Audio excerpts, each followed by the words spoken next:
the one who chose to travel south, Agastya, or one who is known as Agastya Muni.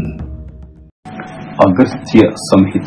Agastya మహాముని గొప్ప మహర్షి. మహర్షులు తపోశక్తితో ఏదైనా సాధించగలరు. ఈయన ఆవిష్కరణలో ముఖ్యమైన విషయాలు తమిళ భాషను తయారు చేసింది ఈయనే. చాలా మంది సూర్యారాధకులు తమ సుఖ సంపదలను ఆరోగ్యాన్ని కాపాడుకోవటానికి ఆదిత్య హృదయ స్తోత్రాన్ని ఈ మానవాళికి అందించింది అగస్త్య మహర్షి. ఆ శ్లోకాలు రశ్మివంతం, సముద్యంతం అని మొదలవుతాయి. వీటితో పాటు అగస్త్య సంహిత అనే ఒక సైంటిఫిక్ రీసెర్చ్ ని మానవాళికి సమర్పించారు. ఈ అగస్త్య సంహితలో ఎలక్ట్రిసిటీ జనరేషన్ కు సంబంధించిన వివరాలను చాలా క్లియర్ గా వివరించారు. అగస్త్య సంహిత అనే గ్రంథం సంస్కృతంలోనూ దేవనాగరిక లిపిలోనూ ఉండటం వలన దాన్ని డీకోడ్ చేసి మానవాళికి అందించే మనుషులు చాలా తక్కువ మంది ఉన్నారు. అందులో కొన్ని శ్లోకాలలో విద్యుత్తును ఎలా తయారు చేయాలి, ఎలక్ట్రిక్ బ్యాటరీలను ఎలా తయారు చేయాలో క్లియర్ గా డిస్క్రిప్షన్ రాసి ఉంది. అగస్త్య సంహితలో ఎలక్ట్రిక్ బ్యాటరీ గురించి ఈ విధంగా రాసి ఉంది. ఒక మట్టి పాత్రను తీసుకుని అందులో ఒక శుభ్రమైన రాగి ప్లేట్ ని అంటే కాపర్ ప్లేట్ ను ఇన్సర్ట్ చేయాలి. దీన్ని చికిగ్రీవంతో కొంత నింపాలి. చికిగ్రీవం అంటే సంస్కృతంలో నెమలికంఠం అని అర్థం. నెమలికంఠం అది ఒక గుప్తమైన పదార్థాన్ని సూచిస్తుంది. చికిగ్రీవం అంటే కాపర్ సల్ఫేట్. ఈ కాపర్ సల్ఫేట్ అచ్చుగుద్దినట్లు నెమలికంఠం యొక్క రంగులో ఉంటుంది. కాపర్ సల్ఫేట్ నెమలికంఠం యొక్క రంగులో ఉండటం వల్ల దాన్ని చికిగ్రీవం అని సూచించారు అగస్త్య మహాముని వారు. ఆ తర్వాత అందులో కొంచెం రంప పొట్టును వేయాలి, సాడస్ట్ ని. దాని మీద మెర్క్యూరీ అమాల్గమేటెడ్ జింక్ షీట్ ని ఉంచాలి. ఈ ప్రక్రియ మొత్తం పోలరైజేషన్ కు గురి కాకుండా అమర్చుతారు. ఇలా తయారు చేసిన దాని నుంచి మిత్రావరణ శక్తి ఉద్భవిస్తుంది, అంటే ఎలక్ట్రిసిటీ ఉద్భవిస్తుంది. ప్రాసెస్ లో నీరు ప్రాణవాయువుగాను ఉదానవాయువుగాను విడిపోతుంది. ఇలా 100 కుండలు అంటే శతహ్రదనులు అమర్స్తే అందులోంచి చాలా ఎఫెక్టివ్ ఫోర్స్ ను పొందవచ్చు. సైంటిస్టులు అగస్త్య సంహిత ఆధారంగా ఈ ఎక్స్పెరిమెంట్స్ ని ల్యాబొరేటరీలో కండక్ట్ చేశారు.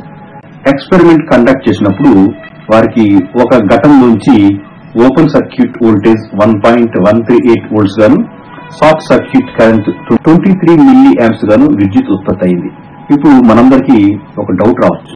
ఏంటంటే ఈ విద్యుత్ ని ఉత్పత్తి చేసి వారు ఏం చేసుంటారు?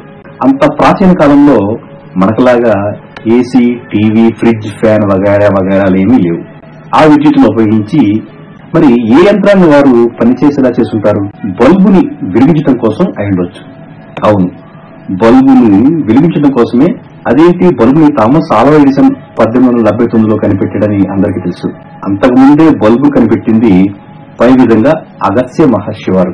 ఈ ప్రపంచంలో ఎన్నో ఆవిష్కరణలు వెలుగులోకి రాకుండా కనుమరుగైన ఉన్నవి, వెలుగులోకి వచ్చి ఇతర దేశాల వారి చేత అపహరణకు గురైనవి ఉన్నాయి.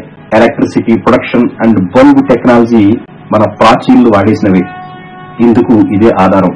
కేరళలోని త్రివేంద్రంలో అనంత పద్మనాభ స్వామి వారి దేవాలయంలో ఒక ప్రాచీనమైన దిగుడు బావి ఉంది. ఈ దిగుడు బావికి, ఆ ఎలక్ట్రిసిటీకి, ఆ బల్బుకి ఏమిటి సంబంధం అనుకుంటున్నారా? ఇప్పుడు చూడండి. 17వ శతాబ్దంలో S Martin of the London Protestant mission ఆ దేవాలయం లోపల ఉన్న దిగుడు బావి వద్ద ఒక పరిశోధన చేసింది. అక్కడ వారు ఒక గొప్ప బంగారు దీపాన్ని కనుగొన్నారు. దిగుడు బావి చాలా లోతుగా ఉండటం వల్ల చీకట్లో కూడా నీరును తెచ్చే వాళ్ల కోసం ఆ దీపాన్ని అక్కడ అమర్చడం జరిగింది. ఆ దీపం అప్పటికే 120 సంవత్సరాల క్రితం నుంచి దేదీప్యమానంగా నిరంతరాయంగా వెలుగుతూనే ఉంటుంది. ఆ ప్రొటెస్టెంట్ మిషన్ వారు ఆ సమాచారాన్ని రికార్డ్ చేశారు. ఈ దీపం వెనుక అగస్త్య సంహిత టెక్నాలజీ ఉండటం తెలుసుకున్నారు. కానీ మనకు తెలిసినంత వరకు అలెగ్జాండర్ వోల్టా 18వ శతాబ్దంలో బ్యాటరీని ఇన్వెంట్ చేశాడని మాత్రం మన టెక్స్ట్ బుక్స్ చెబుతున్నాయి. చరిత్ర అంతవరకే మనకు ముసుగు గప్పి చూపిస్తుంది. మన అగస్త్య సంహిత యొక్క బ్యాటరీలు బాగ్దాద్ ఆర్కియలాజికల్ తవ్వకాలలో బయటపడ్డాయి. భారతదేశం మొత్తం అనేక ప్రాంతాల్లో ఆర్కియలాజికల్ తవ్వకాల్లో కూడా ఈ అగస్త్య బ్యాటరీలు కనిపించాయి. ఇవి అనేక సైజులలో మనకు కనిపిస్తాయి. చాందయాన అనే ఊరిలో త్రవ్వకాలలో కాపర్ ప్లేట్స్ ఇన్సర్ట్ చేసిన అనేక పెద్ద పెద్ద బ్యాటరీలు బయటపడ్డాయి. వీటిని రేడియో కార్బొరేటింగ్ చేసి 4000 సంవత్సరాల క్రితం నాటివిగా గుర్తించారు. 4000 సంవత్సరాల క్రితం కంటే ముందు ఈ బ్యాటరీ యొక్క టెక్నాలజీ ఇతర దేశాలకు ప్రాకింది. ఈజిప్షియన్లు కూడా ఈ బ్యాటరీ టెక్నాలజీని అడాప్ట్ చేసుకున్నారు. ఈజిప్షియన్లు వారి గోడల మీద చిత్రాలే వాటికి ఆధారం. అక్కడ ఒక బల్బు, దానికి సంబంధించి అనుసంధించిన వైరు, ఆ వైరు కనెక్ట్ అయిన ఒక బ్యాటరీ మనకు స్పష్టంగా కనిపిస్తుంది. ఇండియాలో కోయిసాలేశ్వర ఆలయంలో, కైలాసనాథ ఆలయంలో అనేక అగస్త్య సంహితకు సంబంధించిన బ్యాటరీలు బయటపడ్డాయి.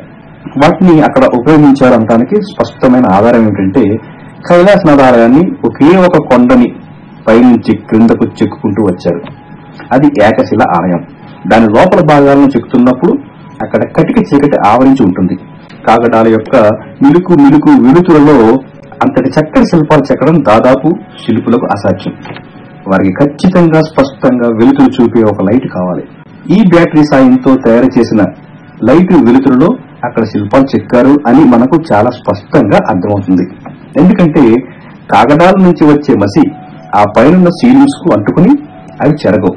అలా పేరుకుపోయిన మసి అంటే కార్బన్ ఎన్ని సంవత్సరాలైనా అక్కడే ఉండాలి. కానీ మనకు అలాంటి అవశేషాలు అక్కడ మనకు కనిపించవు. ఈ ప్రాచీనమైన టెక్నాలజీతో డైమండ్ కటింగ్ మిషనరీ లాంటివి వాడి అక్కడ స్తంభాలను చెక్కి ఉండాలి. మీ స్కూల్లోని టెక్స్ట్ బుక్స్ లో పూర్తిగా ఇవేమీ లేవు. అందులో వ్రాయని ఎన్నో అద్భుతమైన సాంకేతిక చరిత్ర ఇంకా ఈ ప్రపంచంలో గుప్తంగా దాగి ఉన్నాయి. వాటిని అన్వేషించాలి. మన పురాతన సంస్కృతి యొక్క టెక్నాలజీని వెలికి తీయవలసిన అవసరం ఎంతైనా ఉంది.